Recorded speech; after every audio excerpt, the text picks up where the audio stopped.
this is Sharon Brennan, Cottage Lane Stamper. I'm an independent Stampin' Up! Demonstrator. I have something really cute to share with you today. It's a little tote made with the envelope punch board, and inside you can put a few little candies. I'm making these for my ladies that come to my stamping class for Halloween. Anyway, I'll show you what I did.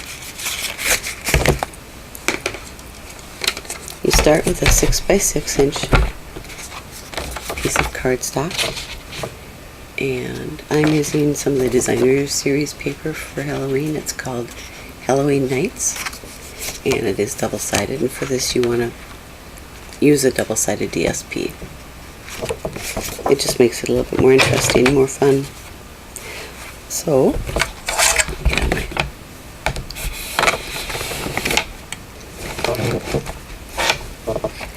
little board.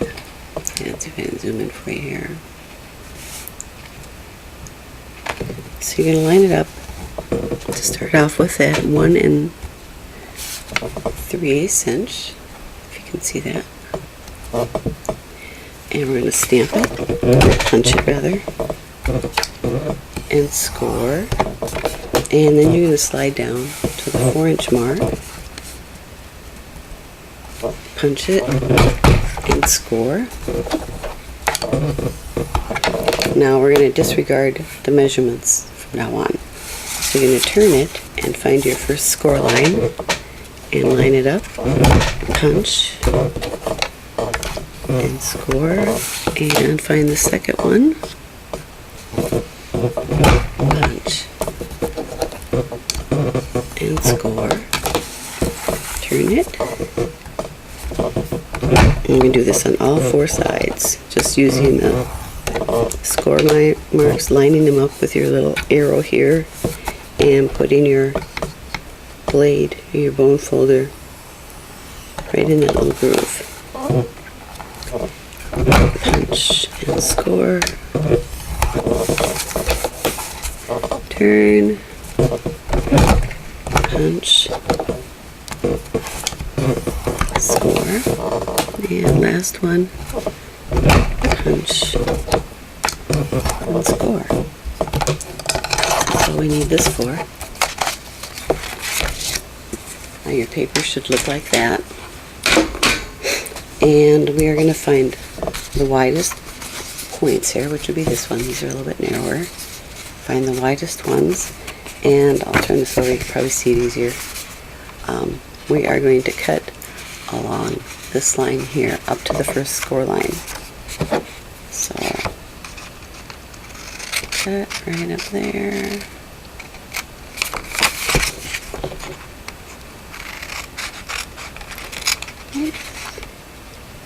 I think these are so adorable, and they really go together quickly. So, and last one.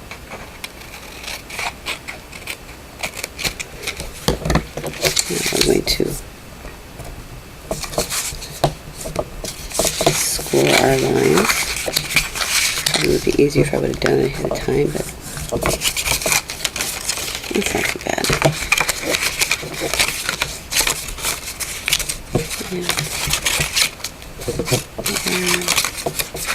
This one.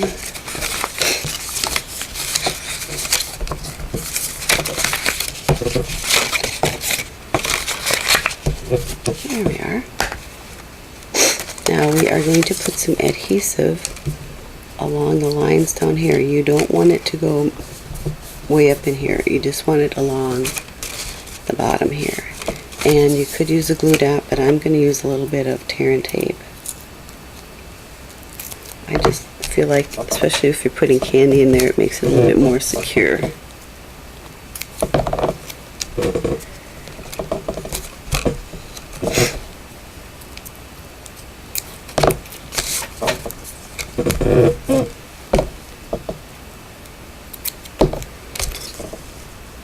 There we are. And I thought these would be a nice little treat for the ladies when they came next week. So tear this off. Oops, before I do that, I need to punch the holes for the handles. Oh, and I forgot to round off my corners. Oh, sleeping on the job here. round these up. You don't really need to do it, but it just makes it more finished looking. And if you forget, you can either do it this way, or you can use your corner rounder. Project like corner rounder also works. So there we go. Did that. Now we're going to put little holes, a 1-inch circle hole in the handle there. And so I've pre-cut a 1-inch circle, and I'm going to put a glue dot on it to kind of hold it in place, because you really should not use or punch through 2 layers of cardstock with your punches, because it will ruin them. So we've lined it up here, that 1-inch punch, and just make sure that there is no Kinder Series paper peeking through. We'll take that one off. And we'll do the same over here. I kind of just center it so it's about not quite a 1/4 of an inch there, and maybe 1/8 of an inch up from the top. So I don't measure it, I just eyeball it. Now, there we go. Now we can take off our tear and tape. I'm going to burnish it a little bit already. Can't remember if I did that or not. Peel this off. And we'll peel this one off. And then we are going to, I find it easier if I line it up like this and set it down so it's square on the bottom. And you don't want this attached at all. You want that loose. And now we'll do the other side.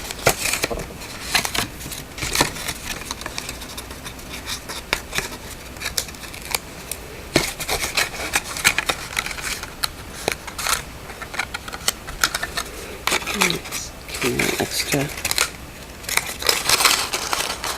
squeeze. There, we got that. And I love the holes for our handles. Now, you have the option here of either tucking your roll flaps in or leaving them out. And I think I'm going to leave mine out. So I'm going to take a glue dot.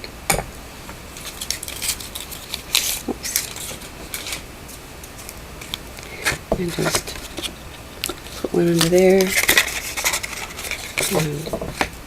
fasten that down. Oh, that was not quick. All we need to do is embellish it. So I am using the Halloween Scenes framelits and the corresponding Spooky Fun stamp set.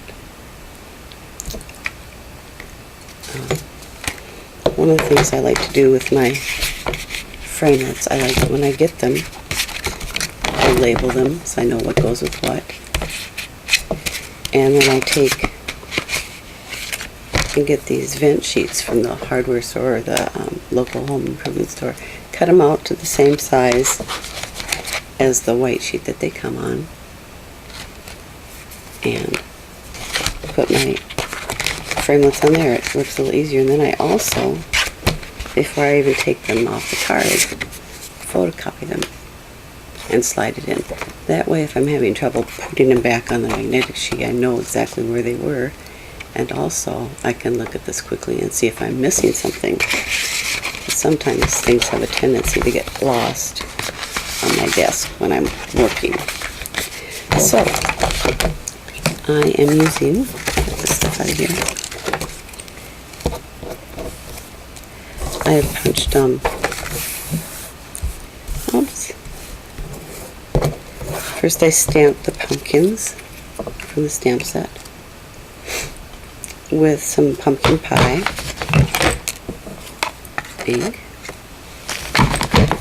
And then I took a little green marker, it doesn't matter which one you use, this one happens to be Mossy Meadow, it's retired, and put a little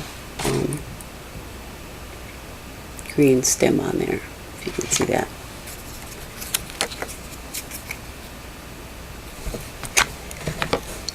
And then I punched out the bat, and we're gonna use a glue dot to put him on there. I'm gonna stick him up in the corner here. Now, when you punch out the fence,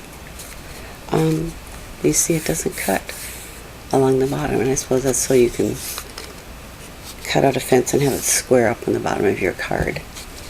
In this case, I'm not going to use that. I'm going to cut this off here. And what I did on the other ones is I kind of cut along the edge here and kind of lined it up with, there's a real tiny little score mark. I don't know if you can see that or not. But it leaves a little bit of a score mark, so I just use that as a guide and cut along here.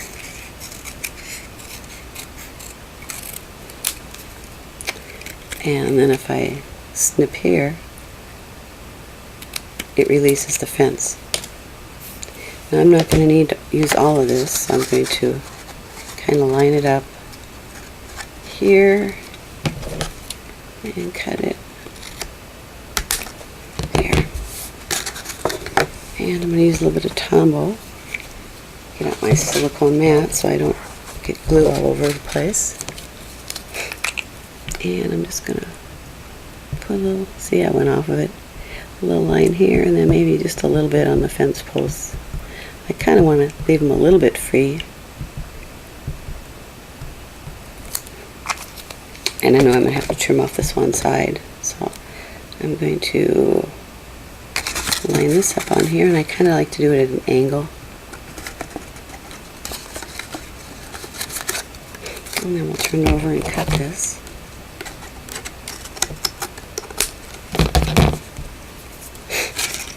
And now we're going to take our pumpkins, and for this I'm going to use a dimensional. Put that on the back.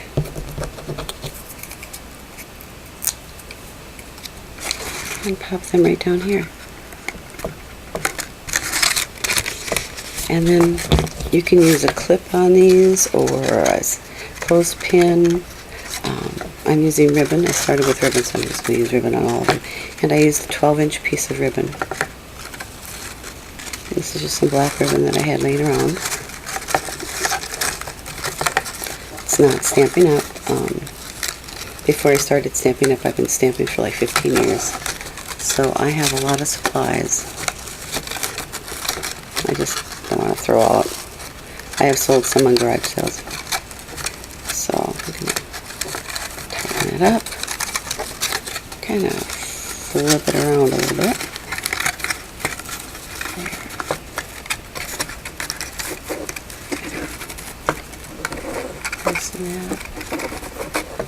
Now we're going to take our, I recommend using 2 different pairs of scissors, one for paper and one for ribbon. And I have a little piece of ribbon on mine, so I know which is which. And we're going to trim this off because paper will dull your scissors a little bit. And we're going to trim that. And there you are. All you have to do is add the candy. And I put little Hershey's Nuggets in mine. So anyway, thanks for stopping in. I hope you enjoyed this. If you did, please subscribe, and you can check out all the directions and the supplies that I used in this on my blog, cottagelanestamper.blogspot.com. And also it will be on my Stampin' Up website, sharonbrennan.stampinup.net. And you can also buy all the supplies there if you don't have a local demonstrator. Anyway, thanks for stopping in today. I hope you enjoyed this. Take care and God bless.